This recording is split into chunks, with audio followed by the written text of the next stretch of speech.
दरिया दजला के किनारे हल्की हवा चल रही थी और वहां हजरत बहलोल दाना मिट्टी से छोटे छोटे महल बना रहे थे। कभी उन्हें बनाते, कभी मुस्कुराकर गिरा देते। उसी वक्त बादशाह गुजर रहा था। रुक कर पूछा, बहलोल ये क्या कर रहे हो? बहलोल हंसी के साथ बोले, जन्नत के मकान बना रहा हूँ, बेचता भी हूँ।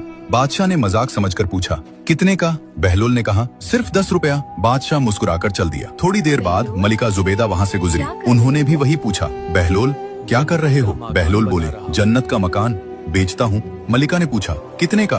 बहलोल ने कहा, 10 रुपया। मलिका ने सोचा, फकीर आदमी है, 10 रुपए की क्या कीमत, चलो दे देती हूँ। जब मलिका ने पैसे दिए, बहलोल ने बिना सोचे समझे वो 10 रुपए दजला के पानी में फेंक दिए और कहा, ये लो तुम्हारा जन्नत का मकान। मलिका चुपचाप चली गई। मगर रात को बादशाह ने अजीब ख्वाब देखा। कयामत का मंजर, लोग हिसाब के लिए जमा और जन्नत में बड़े बड़े महल। एक महल इतना खूबसूरत था कि बादशाह रुक गया।